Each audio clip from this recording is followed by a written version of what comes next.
wax ne opposition du rôle am du joxe ay solution yàggul assemblée wax na ñoom nañ joxe solution loolu jàpp ne lu xaw a contradictoire la am. J'ai pas compris. Ousmane Sonko je veux dire. oui ci assemblée passage am def ne woon opposition bi nañuy proposer ay solution ñu gis ne ci ay jamono bi muy nekk ci kujje gi daf doon wax ne opposition rôle am du joxe ay solution. Bah parce que ça peut être différent du point de vue des contextes parce que pour man réew acteur politique ku si nekk da nga am sa rôle booy jouer ñi ñu fal dañ leen fal pour ñu gouverner ñoom la ñu dénk pour ñoom ñu doxal kon ñoom ñoo war a doxal ñi nga xam ni ñoom lañ yóbbu ci kujje gi dañ leen teg pour ñu opposer wu mais opposer wu avec la manière on peut s'opposer avec des arguments mën nga gis ci doxalin bi nga gisee neneen mais man jàpp naa ni piste de solution et de réflexion mën na jóge fu ne parce que même nit ki pour sa liggéey dox tu as besoin kuy taxaw comme kujje parce que pour man loolu mooy tax mais dafay fekk mu nekk opposition boo xam ne mat na cër bi mën na laa challenger c'est-à-dire nga ñëw yow gouvernement lii mooy sa politique agricole lii laa ko gisee nii laa ko doxee opposition bi indi ñoo xam ni xarañ nañ ci domaine boobu ñu ñëw challenger la ne la lii nga def baax na waaye nii moo gën wala nii laa ko gisee mais loolu dafay fekk ñu am un débat constructif mu nekk une critique objective nga xamante ni opposition bi ci li muy biral wala ci la muy xalaat lam ciy yëkkati jiitalu ci intérêt boppam waaye intérêt réew mi la ca jiital loolu nag dafay fekk tamit kay gouverner mu xam ni que kii lépp fi mu toll fa mu waxee mooy ca intérêt réew mi moom mu jàpp ni mooy intérêt supérieur de la nation mais ñun eggaguñ foofu grand àgguñ foofu non parce que ci li ñu gis sur la classe politique on est plus sur l'invective li ñu gën a nekk mooy comment tirer sur l'autre li ñu gën a nekk mooy de quel bord que ça soit de l'opposition tey li ma la wax ni par exemple tey j'aurais aimé passage ministère bi ñëw na indi na programme am lu jëm ci wàllu agriculture boo gisee loo xamante ni mën na jëmal kanam réew mi nga jox ci sa xalaat mais pour man dans le contexte Ousmane Sonko am na jamono boo xamante ni on lui demandait pourtant moom bi mu nekkee opposition xaatib na bind na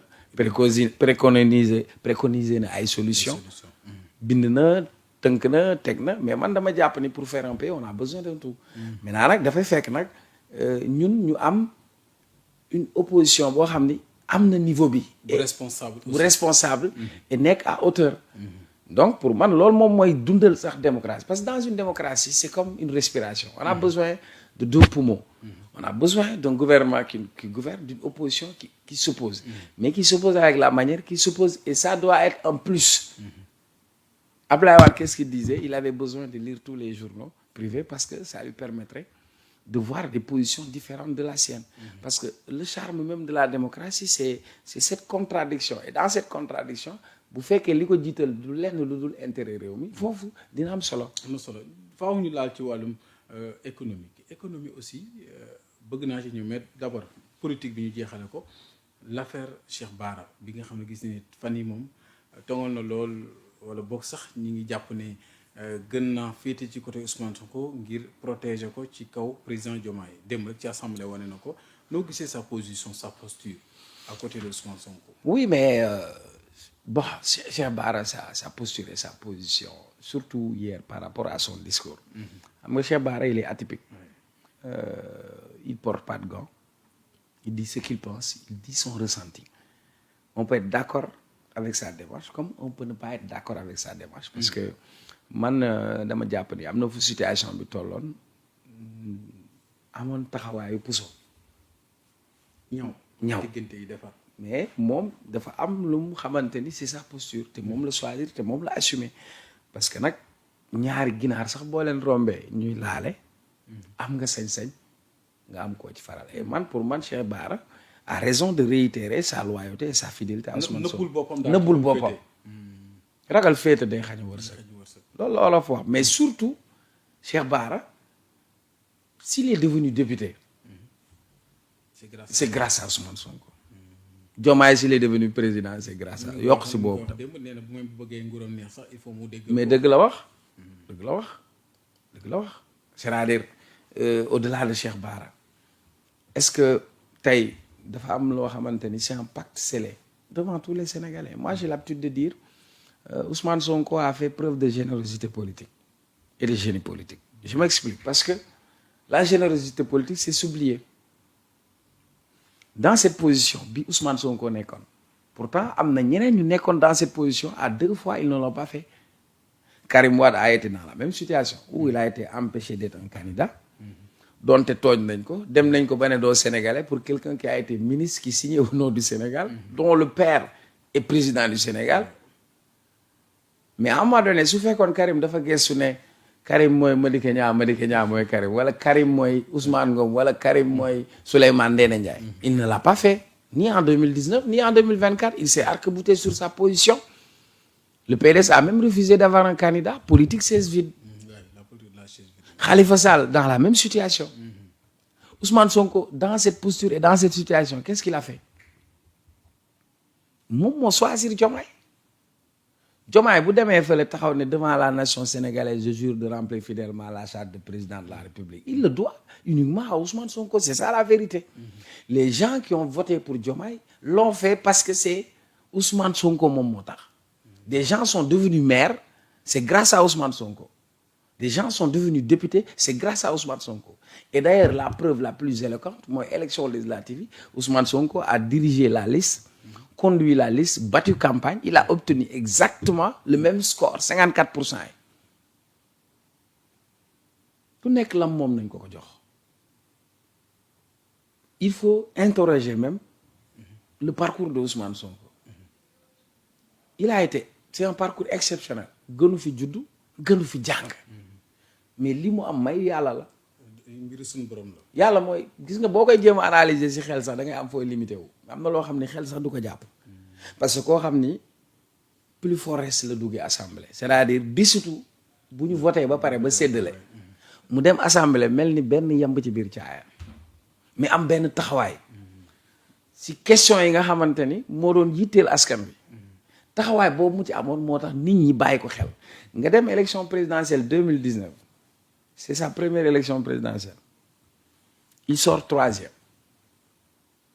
Idrissa Seck foofu lañ ko soutenir. Il était 2e.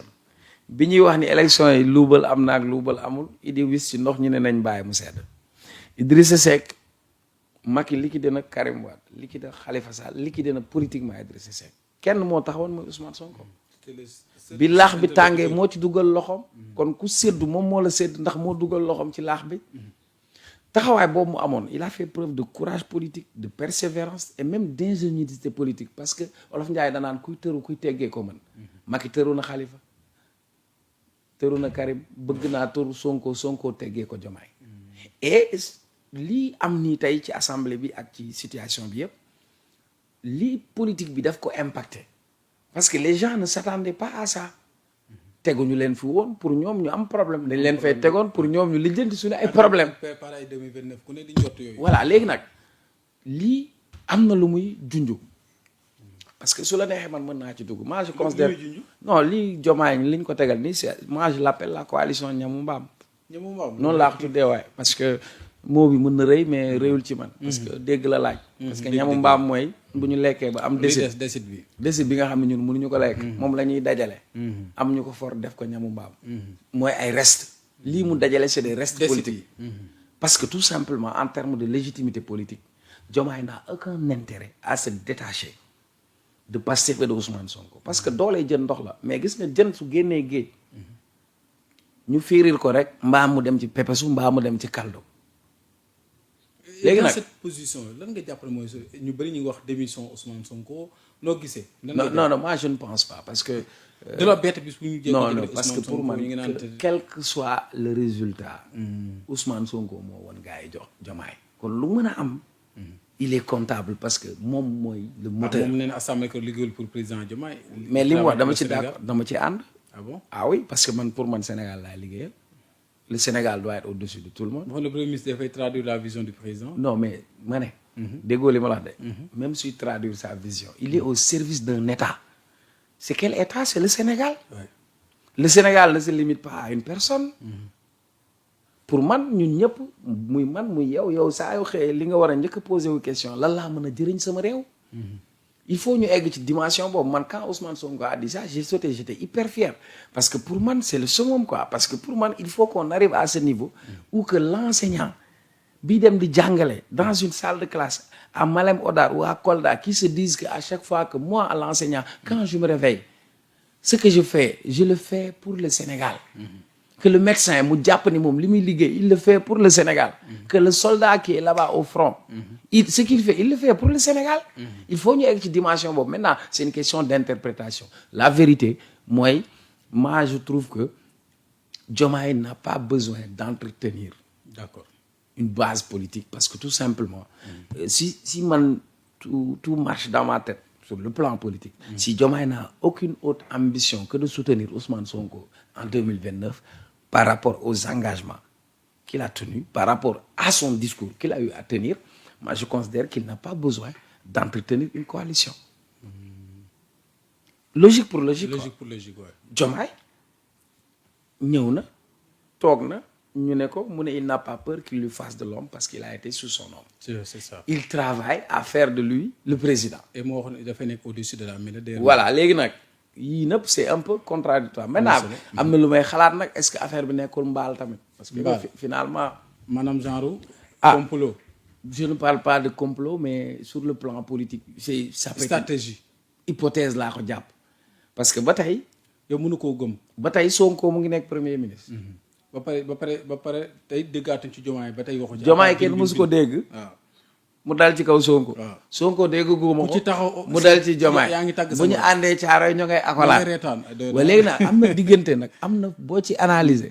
na nga am foo ca yem. am na solo du ñàkk.